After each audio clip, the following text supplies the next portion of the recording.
taking out time, sharing your perspective on these very crucial developments. Meanwhile, viewers, we're tracking some rather tragic news coming in. We're learning that at least 42 people have lost their lives and 49 others are injured after a bus plunged off a mountainous road in northern South Africa. The crash occurred on Sunday evening on the N1 highway near Louis Trichardt, around 400 kilometers north of Pretoria. The bus, which was carrying Zimbabwean and Malawian nationals, was heading towards Zimbabwe when it veered off the road and tumbled down an embankment. Authorities have confirmed that 7 children, 17 men and 18 women have lost their lives in this crash. Meanwhile, emergency teams are working round the clock in order to rescue survivors. 6 people are in a critical condition at the moment, including a child who was airlifted to a hospital nearby. 31 others suffered serious injuries as well. Now, South African President Cyril Ramaphosa has offered condolences to the governments of Zimbabwe and Malawi, calling the incident a tragic loss during South Africa's Transport Safety Month. Now, the cause of this particular accident remains unknown. Officials in the meantime are investigating this matter. This is the second major bus disaster in Limpopo in the last 2 years. With that, viewers, we're tracking further updates. We're now learning that local officials have confirmed that suspected Islamic State-linked rebels have killed 19 civilians in eastern Congo. Military administrator for Lubero territory has stated that the attack took place in the village of Mukondo in the North Kivu province. He has added that the death toll may rise as rescue efforts continue. Now, the assailants, who are believed to be from the Allied Democratic Forces, also known as the Islamic State Central Africa province, they wore uniforms resembling those of the Congolese army. This disguise is what allowed them to enter the village without raising suspicion. Once inside, the rebels attacked villagers using guns, knives and clubs. The ADF has not yet claimed responsibility for this latest attack, but the group has been linked to several deadly assaults in recent months. Now, authorities are continuing their investigation. They've called for increased support to restore stability in eastern Congo. With us on the broadcast is Dr. Gilles Emmanuel Jacquet, International Relations Professor, joining us from Geneva. Thank you so much for taking out time and speaking to us. So we're seeing the violence in eastern Congo continue to escalate.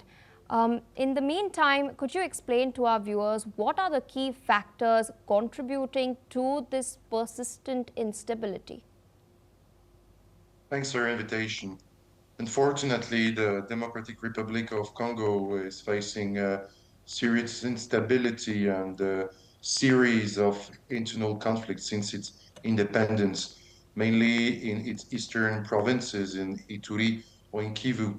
The eastern provinces are particularly rich in resources, like mineral resources, like coltan, gold, and many other resources. We have as well uranium in Shaba. So it's a region with very valuable resources, but it's ethnically divided.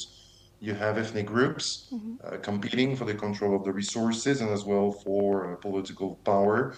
And some of these groups have ties as well to neighboring countries like Rwanda or Uganda in the past.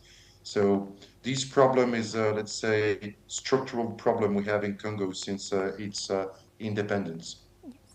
And we do know that North Kivu is a mineral-rich region that has seen continuous armed conflict. How does this region's economic significance and the fact that it has such a vast arsenal of natural resources contribute to exacerbating this violence? The resources we have in Kivu, or more generally in Eastern Congo, are very important mineral resources like coltan, are highly needed for the high-tech industry, for mobile phones and computers. So it creates as well a lot of, I would say, ambitions. Rwanda, for example, doesn't possess these resources, but it's a big exporter of these resources. They are smuggled through its territory. More generally now as well, we have a very weak state in Congo. Since its independence, the central power in Kinshasa faces a lot of difficulties in exercising control over its eastern provinces because there, the governors or as well the warlords, they act as alternative powers compared to the central power we have in the capital city. You have a lot of corruption as well, corruption among state officials and military officials who are operating as well in eastern Congo. And all this wealth is creating somehow a sort of curse, what some scholars as well call the resource curse, when rich countries or countries that should be rich because of their abundance of resources are in fact poor and very often in conflict because of corruption, bribes, ethnic division, smuggling, and so on. Indeed, and we're also seeing that in this particular instance, as in several other attacks that have taken place in the recent past, it's Islamic State linked rebels who have carried out these attacks. What does this tell us about the spread of extremist ideologies, particularly in Central Africa? Because Congo is not the only country that has been impacted by this. Right. Originally in Congo, especially since its independence, the ideology of most armed groups was either Marxist ideologies during the Cold War, as we had with the Simba, for example, but gradually as well, Marxism lost its relevance with the end of the Cold War. And most of these groups we have in Eastern Congo had some ethno-nationalist claims like more power or even secession in some cases like the proxies supported by Rwanda. Now we have as well the rise in some regions of Africa of Islamic fundamentalism. Islamic fundamentalism was not really a very common phenomenon in DR Congo in past decades.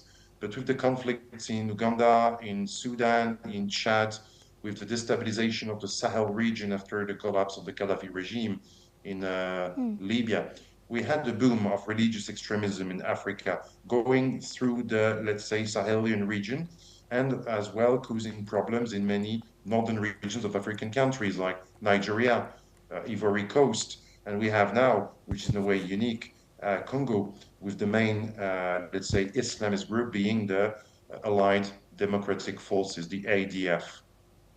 And speaking of international action, what challenges have peacekeeping missions really faced in this region?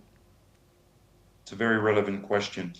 We have as well UN missions, UN peacekeeping operations in Congo since more or less its independence as well. The current mission, the MONUSCO as well, is in Congo for more than a decade, and it's facing various problems in trying to enforce UN resolutions and as well trying to push armed groups to disarm. There have been as well many cases of misconduct, like sexual abuses committed as well by blue helmets in Congo.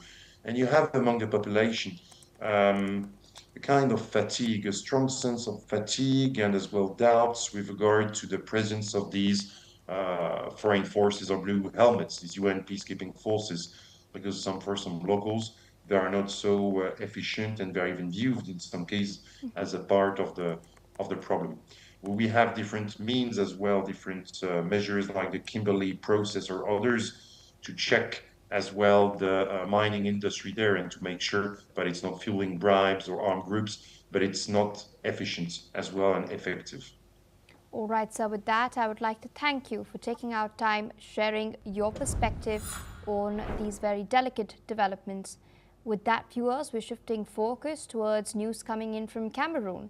Cameroonians await the results of presidential elections with long-standing President Paul Biya and his opponent, former Minister Issa Chiroma Bakary, both claiming to be leading as vote counting is underway.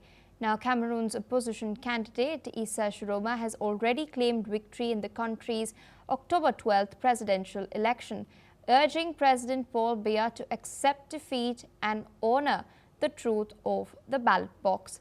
Chiroma, a former government spokesperson and employment minister as well, broke ranks with President Biya earlier this year and mounted a campaign that drew large crowds and endorsements from a coalition of opposition parties and civic groups as well. Biya is the world's oldest serving head of state and is seeking an 8th term after 43 years in power. Analysts had expected his control over state institutions and a fragmented opposition to give him an edge in the election, despite growing public discontent over economic stagnation and insecurity. Now, Cameroon's electoral law allows results to be published and posted at polling stations, but final tallies must be validated by the Constitutional Council, which has until the 26th of October to announce the outcome. Now, a merchant from Cameroon seeking change in the government has spoken on the elections. Listen in to what he's had to say. Et maintenant, le changement viendra lorsque nous-mêmes, les Camerounais, on saura que telle ou telle chose n'est pas bien. Voilà. Parce que, franchement, les Camerounais sont... il faudrait que même celui qui viendra ou bien celui qui va rester apprend à collaborer avec le peuple. With us on the broadcast is Mr. Gautam Mukherjee. He's a senior journalist joining us from New Delhi.